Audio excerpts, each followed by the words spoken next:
BJP എന്ന് പറഞ്ഞു കഴിഞ്ഞാൽ വർഗീയ ശക്തി എന്ന് പറഞ്ഞ് സ്റ്റാമ്പ് അടിക്കുന്ന ലെഫ്റ്റും റൈറ്റും. അത് കമ്മ്യൂണിസ്റ്റ് ആണെങ്കിൽ ഒരു രക്ഷയില്ല, അവർക്ക് അത് പറഞ്ഞാലാണ് പറ്റുള്ളൂ. ഇല്ലെങ്കിൽ ഈ BJP വളർന്നു വന്നു കഴിഞ്ഞാൽ ഏറ്റവും അധികം ഡാമേജ് വരുന്നത് ഇവർക്കാണെന്നുള്ള അവർക്കറിയാം. അപ്പം അതിനെ എങ്ങനെ ഇതാക്കണം? ഞങ്ങൾ മാത്രമാണ് മതനിരപേക്ഷത സംരക്ഷിക്കാനുള്ള രക്ഷകർ. BJPക്കാർ ഇതാണ്. ഞാൻ ഒരു ചോദ്യം ചോദിക്കട്ടെ, ഇത്രയും 10 വർഷമായിട്ട് പിണറായി സഖാവ് ഇവിടെ ഭരിക്കുന്നുണ്ട്. അങ്ങേര് ഭരിച്ചത് കൊണ്ടല്ല ഇവിടെ കമ്മ്യൂണൽ വയലൻസ് ഉണ്ടാവാതിരുന്നിരിക്കുന്നത്. അത് കേരളത്തിൻ്റെ ഒരു ശാശ്വതമായ, അതൊരു നാച്ചുറൽ എന്ന് പറഞ്ഞാൽ അതിൻ്റെ ഒരു ഫിലോസഫി അങ്ങനെയാണ്. ഇവിടെ നമ്മൾ ഹിന്ദുക്കളും മുസ്ലിങ്ങളും തമ്മിൽ ഒരു പ്രശ്നമില്ല. നിങ്ങളിങ്ങനെ പേപ്പറിൽ ഉണ്ടാക്കുന്നതാണോ? എന്തിനാ ഈ തിരുനാവായ ഇഷ്യൂവിനെ കുറിച്ച് സംസാരിക്കട്ടെ? ഇത് തുടങ്ങുന്നതിന് മുന്നേ ഈ ലെഫ്റ്റ് സർക്കാർ പറഞ്ഞില്ല അവിടെ തിരുനാവായ മേള സംഭവിക്കാൻ പാടില്ല എന്നുള്ളത്. എന്താണ്? മലപ്പുറത്താണത് ഇവിടെ കമ്മ്യൂണൽ വയലൻസ്. നിങ്ങളാണിത് പറയുന്നത്. അവിടുത്തെ ഹിന്ദുവോ അല്ലെങ്കിൽ അവിടുത്തെ മുസ്ലിമോ ഇത് പറഞ്ഞിട്ടില്ല. നിങ്ങൾ പറഞ്ഞുണ്ടാക്കി അവിടെ പാടില്ല, അത് ബാൻ ചെയ്യണം. പക്ഷെ കോടതി ഓർഡർ വന്നു, ബാൻ ചെയ്യാൻ പറ്റില്ല. ഭാരതപ്പുഴ നിങ്ങളുടെ ആരുടെയും അങ്ങനെ തന്നെയാണ് കോടതി. പക്ഷേ ഒരു ഗവേണിംഗ് സിസ്റ്റത്തിന് അങ്ങനത്തെ കൺസേൺസ് ഉണ്ടാവാമല്ലോ. കൺസേൺസ് ഉണ്ടാവാം, പക്ഷെ don't make it as A very aggressive communal സിറ്റുവേഷനിൽ ഫാക്ട് ആക്കാൻ പാടില്ല. നിങ്ങൾ കൊണ്ടുവന്നിട്ട് അവിടെ കമ്മ്യൂണൽ വയലൻസ് ഉണ്ടാവും, അതുകൊണ്ട് ഇത് പാടില്ല. നിങ്ങൾ അനുസരിച്ച് അവിടുത്തെ ഏതെങ്കിലും മുസ്ലിം മതപണ്ഡിതരോ അല്ലെങ്കിൽ ഹിന്ദു പണ്ഡിതരോ ഇങ്ങനെ ഇതിനെക്കുറിച്ച് ആശങ്ക പ്രകടിപ്പിച്ചിട്ടുണ്ടോ? ഇല്ല. ആരാണത് പറയാൻ? നിങ്ങളാരാണ് ഈ വിഷം മനുഷ്യൻ്റെ കേരളത്തിൻ്റെ ജനങ്ങളുടെ ഉള്ളിലേക്ക് കുത്തിക്കയറ്റാൻ? കാരണം നിങ്ങളുടെ അജണ്ട എന്ന് പറയുന്നത് ഇവിടുന്ന് വല്ലതും 10 വോട്ട് കിട്ടാൻ സാധ്യതയുണ്ടെങ്കിൽ അത് കളയണ്ട എന്നുള്ളതാണ്. ഹിന്ദു ഇപ്പം BJP എന്നുള്ള പാർട്ടി നിങ്ങൾ പറയും ഹിന്ദുക്കളുടെ party. No, it is not ഹിന്ദുക്കളുടെ പാർട്ടി. നിങ്ങളത് പറഞ്ഞുണ്ടാക്കിയിട്ട് ഹിന്ദുക്കളാക്കിയിട്ടുള്ളതാണ്. BJP എല്ലാ മതക്കാരെയും അക്സെപ്റ്റ് ചെയ്യുന്നുണ്ട്.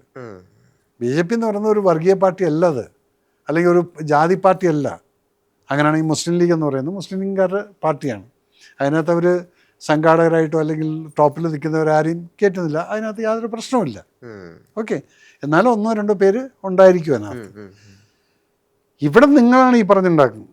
എന്നിട്ട് എന്തുണ്ടായി? തിരുനാവായയിൽ ആദ്യം കുറച്ച് പേര് ഫസ്റ്റ് ഡേ 1 ലക്ഷം, സെക്കൻഡ് ഡേ അത് കയറി അവസാനം 13ാമത്തെ ദിവസമായപ്പോഴത്തേക്കും നിങ്ങൾക്ക് അവിടെ ക്രൗഡ് കൺട്രോൾ ചെയ്യാൻ പറ്റില്ല. 13-14 ലക്ഷം ആളുകളാണ് ഒരു ദിവസം വന്നുകൊണ്ടിരുന്നത്.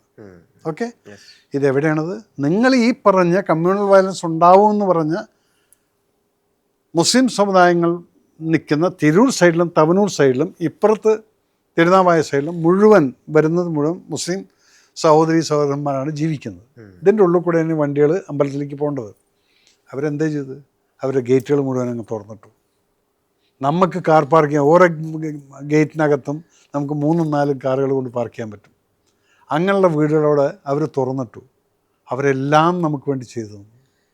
അതിനെക്കുറിച്ച് നിങ്ങൾ എവിടെയെങ്കിലും ഒരു റിപ്പോർട്ട് എഴുതിയോ? ഇല്ല. കാരണം അവിടെ എന്താണ് നിങ്ങൾക്ക് ആവശ്യം? എന്താണ്? ഈ ഹിന്ദുവും മുസ്ലിം ഈ വിദ്വേഷം അങ്ങനെ നിൽക്കണം. ഞാനെന്ന വ്യക്തിക്കറിയാം ഇവിടെ ഒരു ഹിന്ദു മുസ്ലിം വിദ്വേഷവും ഇല്ല എന്നുള്ളത്. അതല്ല ഞാൻ പറഞ്ഞത്. ഞാൻ അറിയുന്ന എൻ്റെ സുഹൃത്തുക്കൾ ഞങ്ങൾ തമ്മിൽ സംസാരിക്കുന്ന സമയത്ത് ഞങ്ങൾക്ക് അങ്ങനെ ഒരു പ്രശ്നമേ ഇല്ല. പിന്നെ നിങ്ങളാരാണ് ഈ ലെഫ്റ്റിൻ്റെ അല്ലെങ്കിൽ മുഖ്യമന്ത്രിയോ അല്ലെങ്കിൽ ഇവരൊക്കെ ആരാണിത് പറയാൻ? കമ്മ്യൂണൽ എപ്പോൾ സംസാരിക്കും? മതനിരപേക്ഷത ഈ ഒരു വാക്ക് നിങ്ങളാരാണ് ഞങ്ങളുടെ മതത്തെക്കുറിച്ച് സംസാരിക്കാൻ? BJP പറയാറുണ്ടോ? BJP പറയാറില്ല ഇവിടെ കമ്മ്യൂണൽ വയലൻസ് ഉണ്ടാവുമല്ലോ. അത് ഒരിക്കലും പറഞ്ഞിട്ടില്ല. നിങ്ങളാണത് ഉണ്ടാക്കുന്നത്. എന്നിട്ട് BJPനെ ഹിന്ദുക്കളുടെ പാർട്ടി, ഹിന്ദുക്കളുടെ മതവർഗീയവാദികളാക്കിയിട്ട് അങ്ങ് സ്റ്റാമ്പ് അടിച്ചിരിക്കുന്നു. ഈ സ്റ്റാമ്പാണ് മാറിയത്. കാരണം ജനങ്ങൾ കാര്യങ്ങൾ മനസ്സിലാക്കാൻ തുടങ്ങി.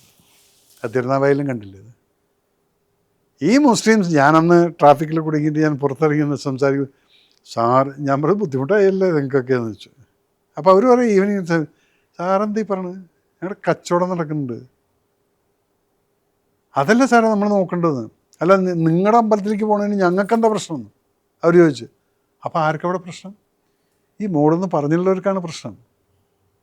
അവരെ ഞങ്ങൾ പ്രൊട്ടക്റ്റ് ചെയ്യാൻ വേണ്ടിയിട്ട് ഇത് ചെയ്ത്. അവരെ പ്രൊട്ടക്റ്റ് ചെയ്യല്ല, അവർ കിട്ടുന്ന ബിസിനസ് നിങ്ങൾ കട്ട് ചെയ്ത് കളയായിരുന്നു.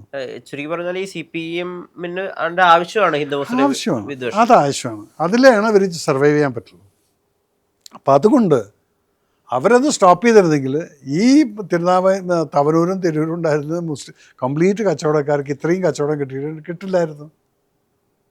അപ്പോൾ അവർ ശത്രുക്കളല്ലേ ഈ CPM? ഇങ്ങനെ ഇത് ഉണ്ടാക്കിയിട്ട്.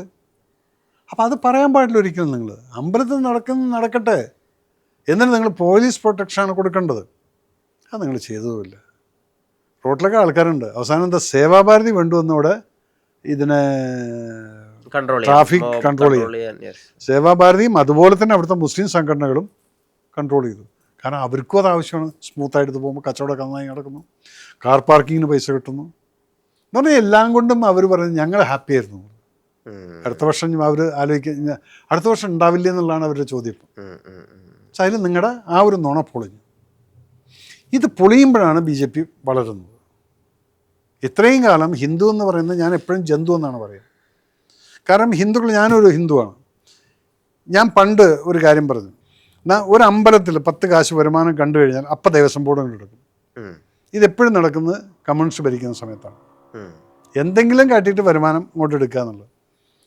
ഈ ഭരണം അതെങ്ങനെയാണ്. ഗുരുവായൂരിനടുത്ത് മറ്റേ ഒരു സുബ്രഹ്മണ്യ ടെമ്പിൾ ഇവർ ഏറ്റെടുത്ത സമയത്ത് അത് ഹിന്ദു ഗ്രൂപ്പുകളിലെല്ലാം ഈ പാർട്ടി ഗ്രൂപ്പുകളിലൊക്കെ അത് ചർച്ച ചെയ്തു. അപ്പോൾ ആ ചർച്ചയിൽ ഞാനൊരു വാക്ക് പറഞ്ഞിരുന്നു, വോയിസ് ഇട്ടു. ഇത് കേട്ടിട്ട് ആരോ അവിടുന്ന് തന്നെ ഇപ്പം ഈ BJPയുടെ ഗ്രൂപ്പിൽ നോക്കിക്കഴിഞ്ഞാലും പല കമ്മ്യൂണിസ്റ്റുകാരും പലരും ഉണ്ടായിരിക്കും അതിനകത്ത്. അവരാണ് ഇതൊക്കെ ലീക്ക് ചെയ്തിട്ട് പുറത്തേക്ക് വിടുന്നില്ല. അങ്ങനെ എൻ്റെ ഒരു ക്ലിപ്പ് അങ്ങ് വന്നു. ഹിന്ദുക്കളെ ഒന്നിക്കുവാൻ യുദ്ധാഹ്വാനവുമായിട്ട് മേജർ രവി. എങ്ങനെയുണ്ട്? ഹിന്ദുക്കളെ ഒന്നിക്കുക എന്നുള്ളത് ഉണ്ട്, പറഞ്ഞത് ഉണ്ട്. ബാക്കിയുള്ള വാക്കൊന്നും ഇല്ല. ബാക്കി എവിടെ പോയി?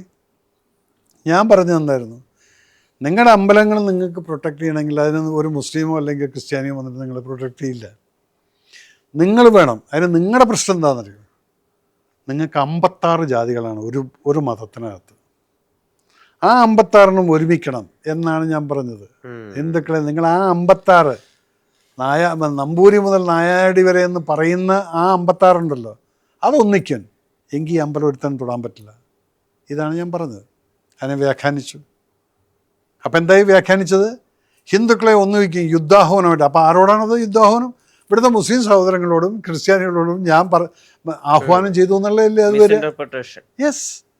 അപ്പോൾ ഈ നിങ്ങൾ എവിടെയും വിദ്വേഷം ഉണ്ടാക്കിയിട്ട് നിങ്ങൾ പൊളിറ്റിക്സ് കളിക്കില്ല. അത് ഈ ജാതിയും മതത്തിൻ്റെയും പ്രശ്നമില്ലായിരുന്നെങ്കിൽ ഇവിടെ ഒരു പാർട്ടി ഇവിടെ സർവൈവ് ഇല്ല. BJP എന്നേ കയറി പോകുമായിരുന്നു. അപ്പം എന്താണ് ഈ BJP ജയിക്കില്ല എന്നുള്ളൊരു ധാരണയുണ്ടല്ലോ, അതിപ്പോൾ മാറി. അത് ട്രിവാൻഡ്രത്തിൻ്റെ മുനിസിപ്പൽ രാജേഷിൻ്റെ ആ ഒരു വരവും അവിടുത്തെ ഒരു ജയവും, അതിനും എഗെയിൻ ആൻറ്റി ഇൻകംബറൻസി വോട്ടുകളുണ്ട് അതിനകത്ത്. പക്ഷെ വാട്ട് എവർ ഇറ്റ് ഈസ്, അത് ഭയങ്കരമായിട്ട് കേരളത്തിലെ എല്ലാ BJP പ്രവർത്തകർക്കും അതുപോലെ തന്നെ BJPയോട് ചായ്മയുള്ള ആളുകൾക്കും മോദിയെ ഇഷ്ടപ്പെടുന്നവർക്കും ജോബ് ചെയ്യുന്നുണ്ട്.